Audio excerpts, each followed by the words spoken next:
Bonjour tout le monde. Ici Francine Oka, naturopathe. Bienvenue à Naturel un jour, santé pour toujours. Aujourd'hui, je me situe à Mirabel et on va parler de germination et de pousses. Et je suis dans une entreprise qui s'appelle justement De Germe en Pousse. Bonjour Suzanne, Salut, je vous présente bienvenue, la Francine. propriétaire Suzanne Dubé.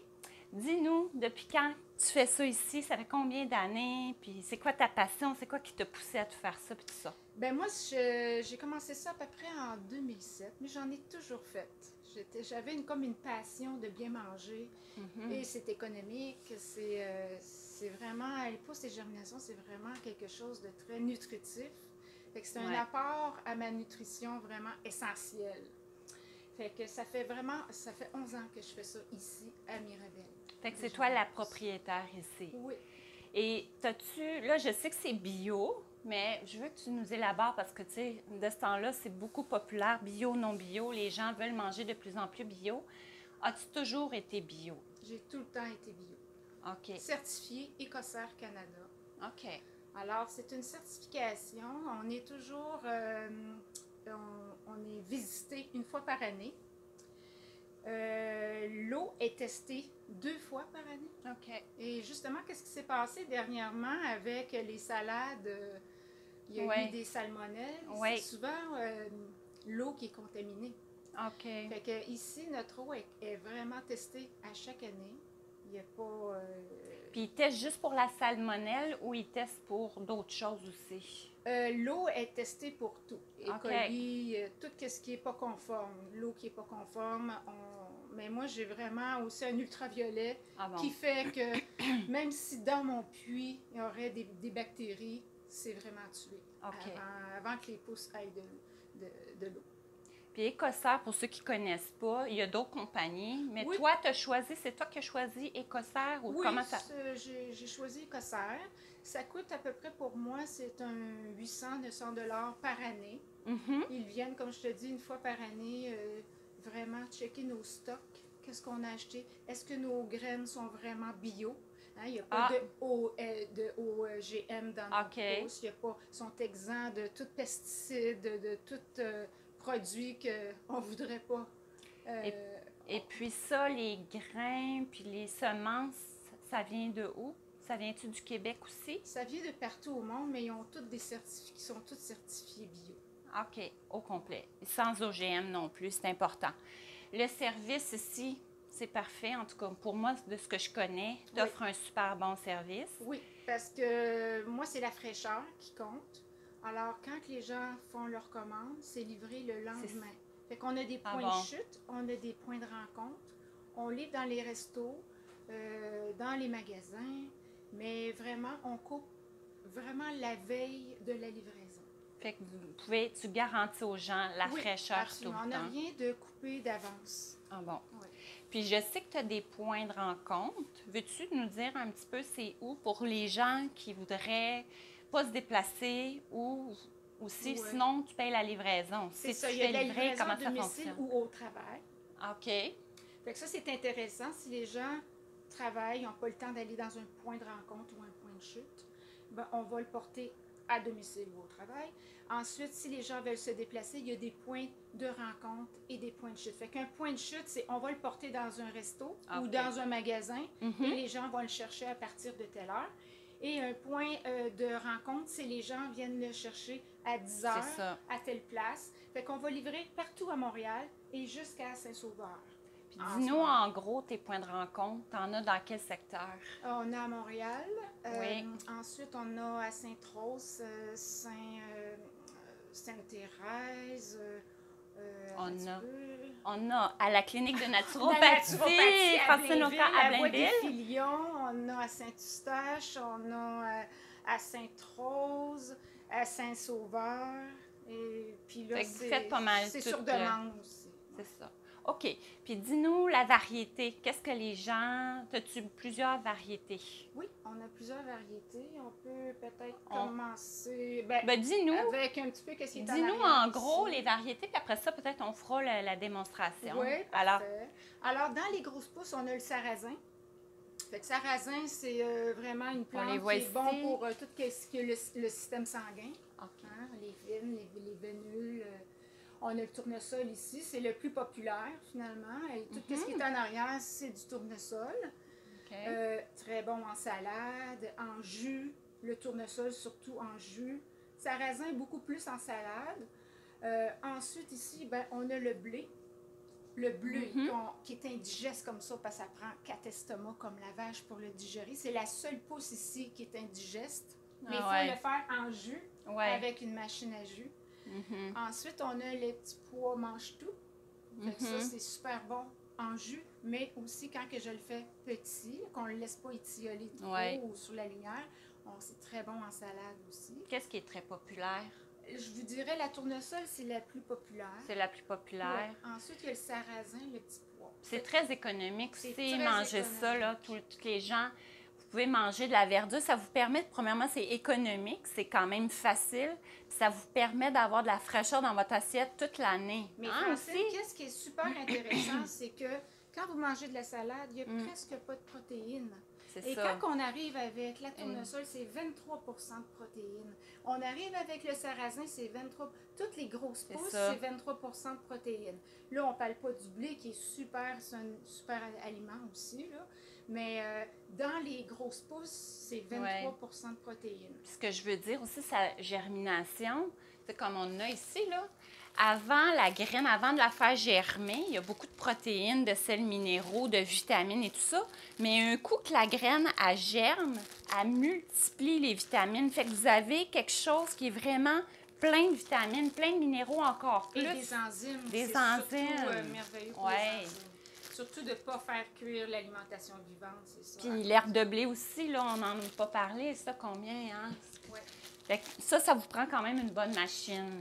OK? La semaine passée, on a fait une vidéo là, sur les Angel, les appareils à jus. C'est sûr que la Angel, c'est une bonne appareil. Elle est vraiment super. Elle est quand même un peu dispendieuse. C'est sûr qu'on peut le faire avec d'autres choses, mais c'est quand même une bonne appareil pour faire l'herbe de blé. On économise du temps. En tout cas, moi, dans mon cas, j'économise beaucoup de temps. Et on économise aussi. La pulpe est très, très sec quand ça sort de là. C'est ça. Fait qu'on économise aussi sur nos pousses puis nos légumes. À long terme, effectivement. Est-ce que tu voulais parler des variétés? Bien sûr. On va démontrer aux gens un petit peu parce que peut-être qu'ils pourraient dire « Ah oui, mais on doit se tanner de manger juste ça. » Mais il n'y a pas juste ça. Il y a plein de variétés. En tout cas, moi, je ne suis pas tannée. Non, il y a plein de variétés. Tu as fait une superbe feuille ici, là, quand vous achetez, là, ça c'est vraiment merveilleux. Ou sur le site web. Ah bon, fait que sur le site web de germenpousse.com, vous allez aller voir, elle a tout détaillé au niveau des germinations de lentilles, toutes les propriétés, je vous en nomme un genre, germination de lentilles, protéines, 25 excellente source de fer, de calcium, etc. Elle a tout détaillé, pousse de tournesol, les propriétés de chacun, en français et en anglais. Alors, ça, c'est vraiment merveilleux. Les gens peut-être juste vous situer, quand que vous allez sur le site de germenpousse.com, il y a des quantités. Puis des fois, on dit 500 grammes, on ne sait pas. C'est quoi 500 grammes? Fait que je vais vous montrer que ce soit du pois, du sarrasin, du méli-mélo, n'importe quoi. Une quantité 500 grammes, c'est ça. Par rapport, excusez, à ça, c'est un 250 grammes. Et celle-là, c'est un 100 grammes. Alors, quand vous allez dans les grands magasins, ce qui arrive, premièrement, c'est pas couper la veille, souvent. Faites attention parce que des fois, ils sont déjà changés de couleur dans les sacs. Puis, c'est des 100 grammes. Fait que vous allez payer quand même assez cher. Tandis que si vous payez, tu es d'accord avec moi, Suzanne? Si vous payez un gros format, ça va vous revenir beaucoup moins cher. Beaucoup moins cher. Vous allez... Puis, en plus, ils sont fraîches, donc ils se gardent plus longtemps au frigidaire. Tandis que ça, souvent, ben, ça se garde vraiment pas longtemps. Petit truc aussi, nous, on met un papier brun pour enlever l'humidité. Et quand on fait nos pousses, ils sont tous séchés avec des fans. Après, ils sont refroidis au frigo. Fait que quand on les met dans les sacs, il n'y a pas de condensation. C'est super important. Et quand vous les achetez, vous les mettez dans peut-être des Tupperware avec un système de ventilation. Ou vous mettez des papiers bruns dedans ou des cotons. C'est un bon truc. Des tissus en coton pour enlever l'humidité. Ils vont se garder un bon gros 2 semaines. Oui, certain. Oui. Alors là, parle-nous de ça. Toute la gamme de micro-pousses. Tout est vendu soit en 40 grammes, en 100 grammes. Puis là, ensuite, on va doubler. Ça peut être 100 grammes, 200 grammes, 300 grammes. OK. Mais si vous ne voulez pas avoir des petites barquettes, ça, c'est plus pour les magasins. Mais on peut les mettre quand même dans des sacs comme ça. Alors, Puis, est-ce que tu es concurrentiel par rapport au prix? Les gens qui disent, oui, mais ça va-tu revenir plus cher par rapport aux non. grands magasins? Quand on double, c'est vraiment beaucoup moins cher. Parce que là, on va faire des grosses quantités pour vraiment Donc, moins le truc, cher. dans le fond, pour ne pas en manquer puis avoir la fraîcheur, c'est d'acheter en plus grande quantité, puis on peut le garder, puis comme ça, on va sauver, puis on en a toujours disponible. Là, dans les variétés de micro-pousses, on a le chou rouge. Fait que tout est vendu comme en demi-caissette ou en mini barquette sur terreau. OK. Alors, on a, si je me déplace... Est-ce que tu connais un peu les propriétés vite faites? Si tu dis, genre, le chou rouge, qu'est-ce que ça apporte plus? Les gens sont-ils mieux de varier? Oui, c'est vraiment pour le goût, la micro-pousse. Je vous dirais que c'est le fun d'avoir une variété de salades. Oui. Tu sais, on peut faire on a aussi le méli-mélo, c'est vraiment toute la gamme de toutes micro-pousses et toutes les pousses ensemble, qui fait que tu peux te faire une base de salade et tu peux rajouter d'autres choses dedans. Mais je pense que dans les micro-pousses, ben, c'est sûr que le brocoli il est super antioxydant. Tu peux en parler, naturopathe, allez. Non. Vraiment, je pense que c'est une pousse la plus... vitamine A, enzymes et tout ça. Tout ce qui est plus le chou au niveau du chou et tout ça. Puis aussi, pour ceux qui se posent des questions, là, parce que ça me vient en tête, souvent on entend, oui, mais moi je suis allergique au gluten, est-ce que je peux prendre l'herbe de blé? Ça, c'est la question. Alors, qu'est-ce que tu en penses? Oui, parce que le blé a été transformé. Hein, c'est plus comme la graine comme telle, c'est de l'herbe. Alors, je pense que non, il n'y a pas. Blé, non, j'ai jamais vu non plus. Il n'y a pas de problème. OK. Il y a le radis daikon. On met 3 sortes de radis. On a le pourpre, le triton et le radis vert. On peut l'emmener ici. Je ne sais pas si les gens voient bien. C'est un assemblage. Ça donne vraiment un petit goût épicé aux salades. C'est bon aussi pour les bronches, pour tout ce qui est... c'est tout frais. Oui. Ensuite, on a la coriandre. On a le cresson. OK. On a le kale. Ensuite, on a la moutarde brune, qui est comme un peu du wasabi, fait qui donne vraiment du corps à la salade. La betterave aussi. Et je pense qu'on a énuméré tout à l'heure la coriandre. C'est ça. Puis on a parlé des germinations aussi. Pois chiches. Les germinations, on a la lentille. La lentille, c'est 4 sortes de lentilles mélangées. Ah dedans. oui? Fait qu'on a la crimson, la orange, la Epson, qui est la brune, la française, la verte, et la noire, la beluga. Fait que ça, c'est vraiment un mélange de 4 petites lentilles. Ça, je veux juste vous dire, au niveau de la germination, ça a toujours existé, hein, pour ceux qui pensent, est-ce que dans le temps... Oui, dans les Grecs et les Romains en mangeaient. Alors, c'est vraiment des propriétés vraiment fabuleuses, pleines de vitalité. D'ailleurs, les Chinois en Chine, ils s'en servaient surtout pour donner de la vitalité. Puis, c'est beaucoup, beaucoup utilisé en médecine chinoise. D'ailleurs, quand ils ont fait, ce que je te parlais tantôt, la muraille de Chine, alors, quand ils ont construit la muraille de Chine, les travailleurs qui construisaient ça, ils leur apportaient beaucoup, beaucoup des graines. Premièrement, c'était léger, puis ça coûtait pas cher. Puis, ils les faisaient germer, puis ils mangeaient ça. Il y avait plein de vitalité, ça leur coûtait pas cher, puis ils pouvaient les emmener. Fait qu'ils ont construit... Ça vient pas d'aujourd'hui? Non, c'est pas d'aujourd'hui. Ça a toujours existé pour vraiment donner beaucoup de vitalité. Alors, on a le pois chiche. Le fève menthe, et on a aussi le mélange soleil, qui est toutes les germinations assemblées. Fait qu'il y a 9 sortes de petites semences dedans, avec le fenouil-grec et le blé camut, qui est l'ancêtre du blé. Fait que ça, c'est vraiment... il est plus gros, le camut aussi. Et il est très nutritif, très sucré. C'est ça. Très sucré. Pas de gluten, naturellement. Pour ceux qui se posent des questions encore là, est-ce qu'il y a du gluten dans... Non. Non, pas vrai. Non. Ça, moi, je fais du pain mana avec ça. Ah oui? Fait qu'on prend la graine qui est germée, on passe dans un petit moulin, on peut mettre des carottes râpées, des raisins Ah, bon. et on laisse déshydrater et ça fait Ah. le pain mana. J'ai fait On ça pourrait longtemps. faire une recette, une autre Oui, vidéo, on oui, pourrait vous oui. montrer comment C'est faire un vraiment pain. génial. Bon, ça serait une bonne idée. Genre mana, les des petits. Mais je les mettais dans le four aussi à Ah ouais. basse température. Je vous fais juste ouvrir un petit peu le four si vous n'avez pas de... Ah, c'est bien. Pas de déshumidificateur, ça. mais Alors là, on a parlé de pas mal ici l'installation. Maintenant, on va vous montrer, pour ceux qui ne connaissent pas, les étapes un peu de A à Z des pousses et des germinations. Comment on fait ça? Comment on commence une germination? C'est quoi exactement? Parce que souvent, on aime ça savoir d'où ça vient, comment c'est fait et tout ça. Fait que là, on va vous démontrer un petit peu comment on fait ça. On se revoit l'autre côté pour vous montrer ça. Merci. merveilleux. Alors là, maintenant, on va vous montrer le processus de A à Z, comment faire les germinations. Explique-nous ça, Oui, Suzanne. Comment tu fais ça là, au début? Bon, nous, on prend des chaudières parce qu'on en fait des grosses quantités, mais on fait ça dans des grosses chaudières. Mais pour vous, si vous faites des petites quantités, vous pouvez prendre des pots maçons ou des petites chaudières ou des petits plats, n'importe comment. Alors, ici, j'ai mis des pois chiches. Ouais. Alors, les pois chiches ont besoin d'être dans l'eau. OK. Combien de temps, à peu près, là? Ben, c'est une nuit. Ah, on les met une nuit dans l'eau. On ne se complique pas la vie, on met ça comme ça. Habituellement, c'est 12 heures. OK. Mais on met ça la nuit. Le lendemain matin, qu'est-ce qu'on fait? On va changer de petits casseaux. Ouais.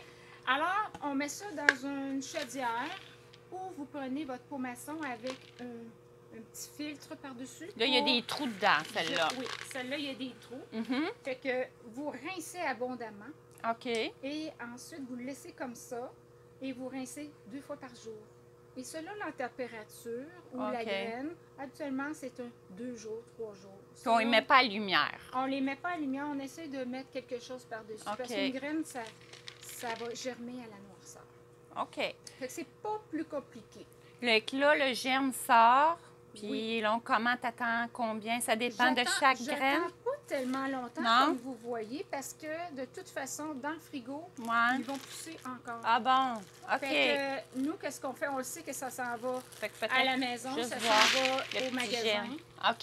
Fait qu'on veut pas que ça germe trop parce que si le germe il est trop long, c'est un petit peu acide. Ah bon? Le goût change. Mais pas les vitamines. Ça n'a Non. rien à voir. Alors, vous voyez ici. Fait que ça, c'est le processus de germination. C'est le processus. OK. Puis après... Oui. La même chose pour les Oui. pousses. Bon. Alors, les pousses, ici, moi, j'étais en train de faire de semer les pousses. Mais le processus, il est pareil. On va mettre dans Mais dans le l'eau. fond, juste pour dire aux gens, une germination, c'est le germe qui C'est sort. le germe. Puis la pousse, c'est que dans le fond, on le met dans la terre, Dans la puis terre. ça sort de la terre. C'est ça. C'est ça, Et la c'est ça la différence différence. entre une pousse. Ensuite, quand que c'est bien germé, moi, je vous dirais pas très germé, pas très long, parce que c'est là qu'on manque souvent notre tournesol. Mais je vais vous montrer. Alors, j'étais en train justement de faire Ouais. du semage. Alors, je mets à peu près une tasse de grains. Fait que ça, c'est un coup que c'est germé, vous les mettez. Je mets une tasse vraiment, pas une par-dessus l'autre, mais une à côté de l'autre. C'est à peu OK. près une tasse. Mhm. Ensuite, j'arrose abondamment. OK. Pour le sarrasin, c'est la même chose. OK. Alors, c'est à peu près une tasse aussi. Quand on s'en va dans le petit pois mange-tout, là, j'en ai pas fait, mais c'est la même chose. C'est OK. à peu près 2 tasses, parce que c'est plus... Fait que là, on met de la terre, on met ça par-dessus. Puis on là, arrose abondamment. oui. Et Et puis, ensuite, mon petit truc à oui, moi, on va le mettre ça là. c'est des empilés. Alors, OK. ici, justement, c'est du pois. Fait que si Non. tu veux peut-être... Ouais. Le but d'empiler, c'est que Regardez. l'enracinement se fasse très bien. Alors, ici, ils sont en train de germer. Est-ce que c'est beau, le caméraman? Oui. Ça. Fait que là, on voit qu'il commence à s'enraciner dû à la pesanteur qui est dessus. OK. Puis ça, c'est combien de jours? Combien de temps à peu près pour que ça devienne comme ça? Que tu les Comme laisses ça, empiler de ça, c'est même? hier. C'est vendredi, ça. Fait que ça Puis fait jusqu'à temps quelques que- jours. Ouais. Là, il y a... On Bien. met On met du poids. OK. On met la planche. Moi, c'est le même que je l'ai fait. OK. Puis là, on met du poids Mais dessus. à un moment donné, ça va lever. Tout va D'accord. lever. Fait que là, quand on le voit, quand c'est à peu près long comme ça, on l'enlève, on le dépile. Je vais faire juste un petit... Oui. Oui. Ah, OK. On va vous montrer qu'est-ce que ça a l'air. Bien, je vais enlever ça. Alors ça fait à peu près Wow. 2-3 jours. Et si on Voyez-vous laisse ça? la capote par-dessus, Oui. ça va lever. Ah oui, jusque-là. Ouais, ça va lever comme ça. Et à un moment donné, on les enlève. Et ça fait... Si tu veux aller chercher Fait- l'autre. Oui. En haut. Celui-là. OK. Alors, Ça, c'est des pouces c'est de... 2 pouces de poids mange-tout. Wow. Fait que ça a quelques jours. Ça a à peu près 8 jours. 8 jours. Puis là, ils sont prêts à être coupés. Ils sont prêts à être mangés. Puis là, tu coupes ça au ras. Au ras. Au ras le la sol. terre. C'est bon. Wow. Ouais. Super. Ouais. Alors là, on va vous montrer un petit peu, on va leur montrer un petit peu toute ton installation ici. Alors, on va finir, Suzanne, juste montrer brièvement un petit peu, là, ici, c'est une autre place, là. Tantôt, on était de l'autre côté. Ici, comme on voit, là, ils ne sont pas à maturité, à pleine maturité. C'est ça. Ils sont en train de pousser. C'est des petits bébés. Certains. Puis, ils ont besoin de lumière. Ils ont besoin de lumière pour la chlorophylle. Pour la chlorophylle. Puis tantôt, on parlait aussi de pourquoi manger. Là, juste rappeler aux gens pourquoi plus manger. L'alimentation vivante, c'est quoi? On parle souvent d'alimentation vivante. C'est souvent, là, les pousses, on parle des germinations. Dites-nous un petit peu là, le brocoli par rapport à une pousse de Mais il faut la différence. comprendre, l'alimentation vivante, c'est... tout est concentré dans la semence. Quand elle est réveillée, l'enzyme se réveille, les vitamines se multiplient et tout est concentré dans le petit légume. C'est ça. C'est pour ça qu'on appelle ça des bébés pousses. C'est ou des micro-pousses. C'est ça. Alors, c'est sûr que si on prend un brocoli et on a une petite pousse de brocoli, tout est concentré. S'il pousse, il devient un brocoli, une plante. Ouais. Tout est dispersé en vitamines, minéraux. C'est sûr qu'il y a plus de fibres. C'est ça. Mais l'alimentation, c'est ça le but. C'est ça. On mange du concentré. Fait que dans le fond, on emploie le moins possible notre digestion. Fait qu'on laisse un repos à notre digestion, puis on n'a pas besoin d'en manger une grande quantité pour avoir le même nombre de qualités, même on amplifie. Merveilleux. Plus d'énergie pour moins de dépenses de digestion. C'est ça. Alors, c'est ça. On va se laisser là-dessus, Suzanne. Je te remercie Merci. beaucoup. Alors, pour tous ceux qui veulent commander, ils peuvent commander par En téléphone ou en ligne Téléphone. sur ton site. Oui. Alors, mon site, c'est www.degermenpousse.com. Vous pouvez me rejoindre si vous avez des questions. Vous m'appelez par téléphone, courriel ou allez voir mon site. C'est un très beau site aussi. Alors, je veux juste dire, rappeler aux gens, c'est important. Suzanne, elle met de l'amour ici. Là, moi, je le sens ici, là, l'amour qu'elle met dans ses pouces et tout ça. L'énergie, ça a une importance. Tu sais, les gens, on l'oublie souvent, mais l'énergie qu'on met en amour, ils ressentent ça, les pouces, l'énergie, l'amour qu'on met dedans. Fait que c'est important de prendre ça de quelqu'un qu'on sait qui a mis de l'amour dans nos pouces, parce que c'est ça après qu'on mange, l'énergie qu'on mange, c'est nous qui le mangeons après. Alors, je vous encourage vraiment à encourager Suzanne, partager la vidéo si vous voulez pour la faire connaître le plus possible, puis faire grandir son entreprise, parce que c'est comme ça qu'on va aider les gens à mieux s'alimenter, avec beaucoup plus de connaissances sur ça, puis à être plus en santé. Merci beaucoup, Suzanne. Francine. Merci.